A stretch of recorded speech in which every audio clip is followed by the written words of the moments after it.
What's going on, American truckers? Snapper here. Got a public service announcement, I guess you'd call it.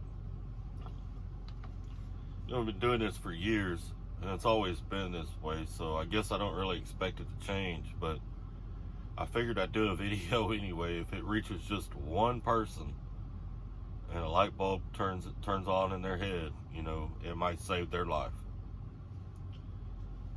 So truckers, hit that like button, hit that subscribe button, and share this with somebody. Please get the word out. Also, I'm sure I'm going to miss things. I'm not perfect. If one of you drivers, notice that I missed something in this video, please, by all means, put it in the comments. That way other people can see it. It may save their life. Not only that, but it makes our job a little less stressful. Cars, as we refer to them, four-wheelers, vehicles, the motoring public. Where do I start? I know before I started driving trucks, I thought I could drive. I went through driver's ed, I thought I could drive. There's so much that driver's ed doesn't cover, especially when it comes to driving around larger vehicles like us.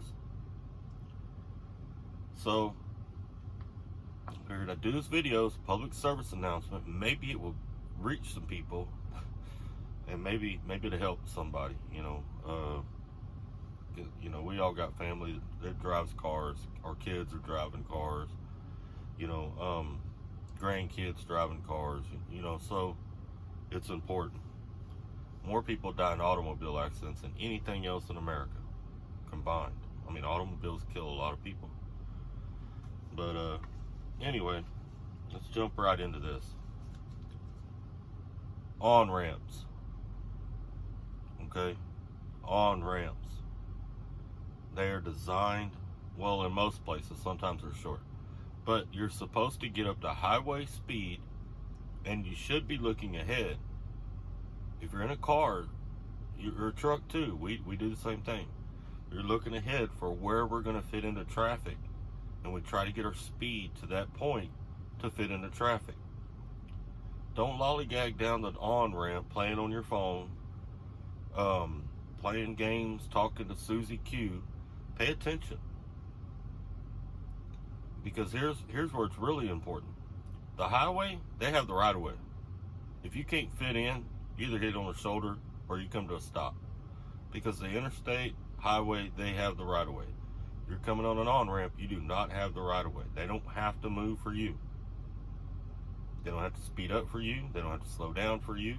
Anything they do for you is just out of the kindness of their heart, because they have the right of way. So as we come up the on-ramp, it's our job to make sure that when we get to the bottom of that on-ramp, that we're up to highway speed and we're going to fit in wherever we're coming in.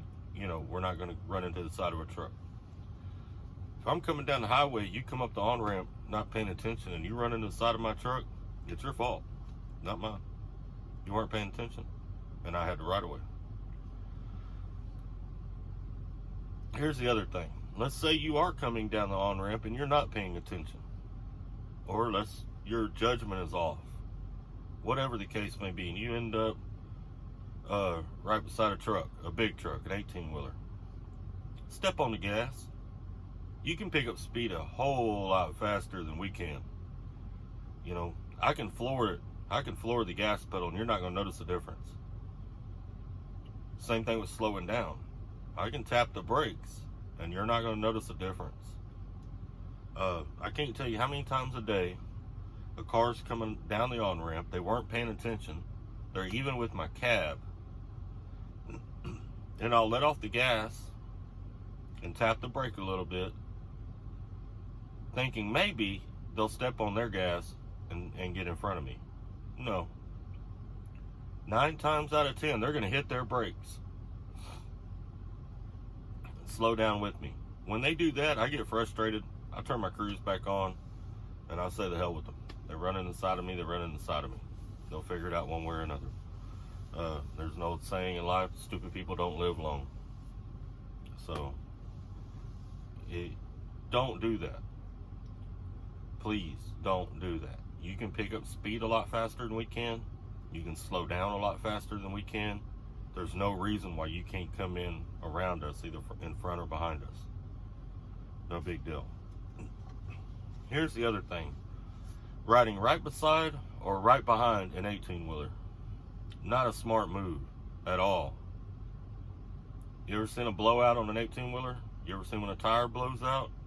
It's like a small bomb when it blows out. I actually seen it in a parking lot one time, and it blew a chunk of concrete. It cracked the concrete. You don't want that blowing out beside you. Not saying it's going to happen, but it's a possibility. Don't ride beside them. It's dangerous. It's extremely dangerous. Riding right behind us, same thing. We have a blowout and our tire starts coming apart in the highway, liable to break your windshield, cause you to have an accident. You know, our tires are a lot bigger than y'all's, so it's dangerous. You're just putting yourself and your family, whoever's in the car with you, at risk, is what you're doing. That's all you're doing. Being in a hurry will get you killed, I promise. I see it every day.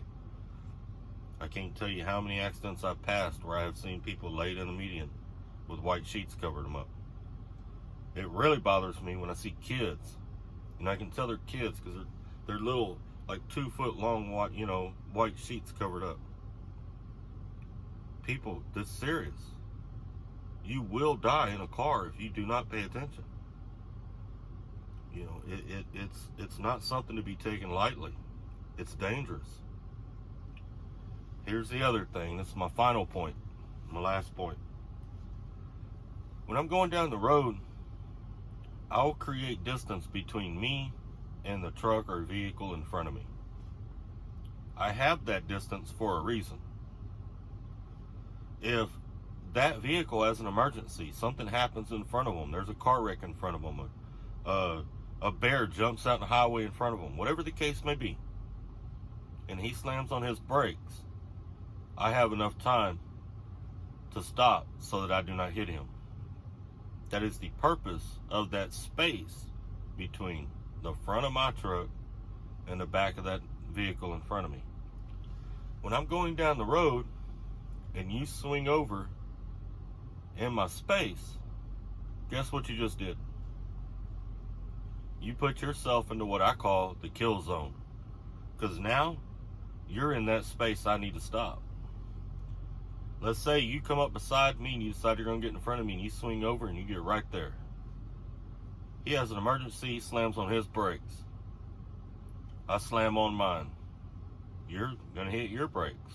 You're going to stop behind him. You're in the kill zone, it doesn't matter. You're gone. You ever seen a truck when it runs over a car? You're gone. They'll be digging pieces of you out of the engine compartment of my truck. Whatever it was you were in a hurry to get to, you're no longer going to get to. And here's the worst part. Even though you did it, I got to live with it. You know, I got to live with the fact that someone killed themselves on my hood. Because regardless, we're human beings. We have empathy. And even though it's not my fault, I'm still going to feel bad. I don't want to kill anybody. It's one of the reasons I make this video. It's kind of begging you, please. You know, there's a lot of cars on the road. Take that into consideration. Don't get yourself killed because you're in a hurry. Don't get yourself killed because you're texting your girlfriend or your boyfriend, or none of that is worth it. You know, I'm old and I was around before cell phones. Trust me, life moves even without a cell phone. Whatever emergency is going on, even if it's a full-blown emergency, your cell phone's not going to stop that emergency. It's still going to be an emergency. The only difference is now you know about it, but it's still an emergency. So that phone blowing up over in the passenger seat or wherever you set it at, don't worry about it. Whatever it is still going to be there when you stop. or when you come to that traffic light and you're waiting around, or pull off in a parking lot. You know, don't get yourself killed. Don't put the rest of everybody else in. And that's another thing. When someone does that, when I see someone go by me and they're texting on their phone, you know what I think? I think selfish. It's one thing they're putting themselves at risk, but if they make a mistake, they're not only putting themselves at risk, they're putting everybody around them at risk. That minivan with the soccer mom and 3 kids, if he makes a mistake, he may kill them all. That cell phone call ain't worth it. That text ain't worth it. That news feed on Facebook is not worth it. If you're that selfish, throw your driver's license away and get a bike. There's no reason to put everybody at risk because you think you know what you're doing. Because it doesn't matter. You're taking attention away from the road. It doesn't matter how good you are. Mistakes happen. We're human beings. We don't need to add to it. Alright, I'm going to step off my soapbox now. If any of you drivers got anything out there you want to add that I might have missed, you know, that four-wheelers do on a regular basis, put it in the comments, because even when it's shared, people can still see the comments. I appreciate everything everybody's doing. It's been a hard winter. Man, them truckers are getting after it, keeping them grocery stores full. A lot of people don't notice what we do until we stop doing it. But, man, keep your head up, keep working hard, and stick together. We got to stick together as drivers. We're a family out here. We spend more time with each other than we do with our own kin at home. Take care of yourselves. Have a blessed day and stay warm and keep trucking.